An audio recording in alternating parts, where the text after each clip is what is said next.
complaints. All right, 23 people are facing drug-related charges in the wake of yesterday's raids, and one of the owners of one of the raided businesses is speaking right now. Let's listen in. And I believe that the City of Toronto could handle easily 1,000 dispensaries and retail outlets, and that in a free market we would have that, because there's the demand for it, there's the money for it, people just have no idea the scope of this industry. This is one of the largest industries in Canada, bar none, and it takes into fact that millions of people consume cannabis and hundreds of thousands of people produce it and sell it. It is a gigantic industry, and we're not going to have it taken away from us or usurped from us by various government agencies. Mark, we're live on CP24 right now.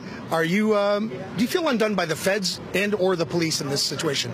Who do you feel betrayed by? Well, the purpose of government is to control people, and the purpose of an individual is to resist that control. So we're here to represent the hundreds of thousands of Torontonians that want to buy marijuana. We want to sell it to them. We have a passion for this plant, and we definitely feel we should have a significant role to play in the future in this market, and we refuse to be pushed away by the City of Toronto. Not enough consultation from your side towards the feds? The federal government hasn't talked to anybody that I know of who grows marijuana, sells it, or consumes it. Why? Because the government doesn't want to talk to us. They want to talk to the people who don't smoke marijuana.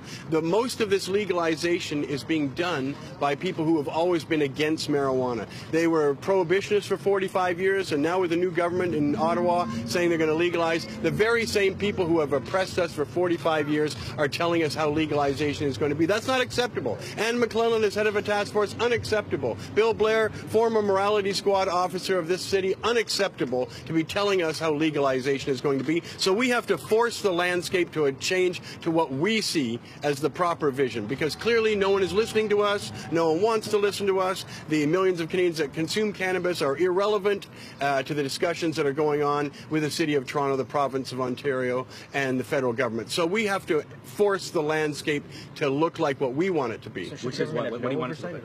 No oversight? No, we want the same oversight as any other business that sells vegetables or flowers. I mean, we don't harm anybody. Nothing we sell creates problems. There's no antisocial aspect to selling marijuana or consuming marijuana. So we don't believe it should have any more regulations than cucumbers or coffee or flowers. And anything that deliberately excludes us from the market is unacceptable.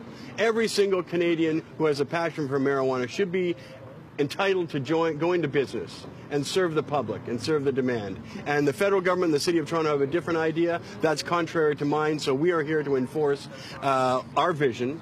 One little shop, telling people this is what legalization looks like. Because in my opinion, this is what legalization looks like. It's not the vision that the federal government has to give us. It's not the Ontario government's vision to give it to us in liquor control board outlets. Ridiculous, fantastic, stupid ideas like that. They want to hand it over to their cronies, their friends, the people they can regulate and control, who represent a voter bloc, but not the voter bloc of cannabis consumers. So we have no intention of giving in, and they may have to come and take me away to even show me that they mean business, because Mark, we mean business too. Tell me about the optics of the raids. Talking to people yesterday that said the footage of those raids and the ones a month ago already look dated, similar to what the chief was apologizing to, visually apologizing to the gay and lesbian community yesterday for the bathhouse raids 30 years ago. That the footage that we're seeing from those raids last month and yesterday look dated already. An apology should be made. Do you agree with that? Well, they're identical. Operation Soap and the current Operation Claudia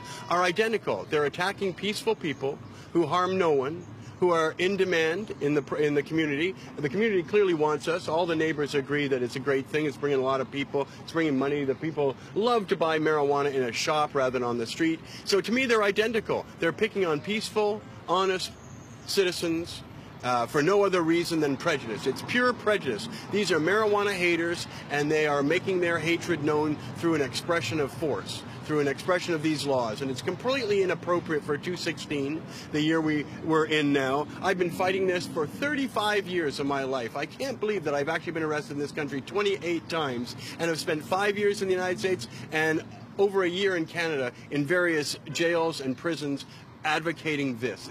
It's way time for this to be over.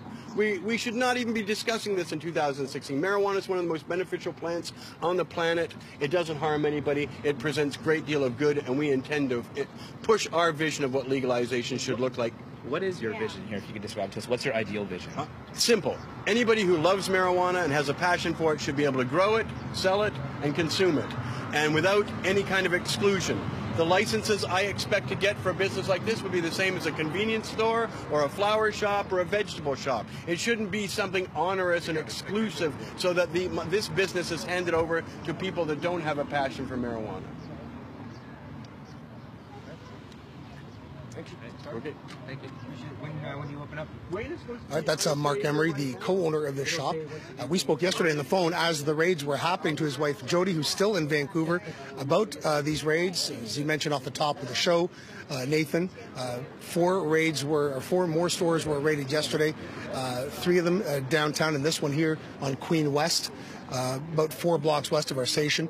A couple of $100,000 worth of contraband was seized, and 23 people arrested yesterday. Last month, 90 shops and 90 people arrested and 23 shops raided. And it's a binary situation. According to Toronto Police Service, they are simply going by the letter of the law, not the spirit of the law. They will continue to do these raids as per zoning bylaws from the city's Municipal Licensing and Standards Committee, and that's where we stand until the federal government clears things up when it comes to marijuana legalization. That's it for now from Cannabis Culture. Back to you. All right. Thank you, George.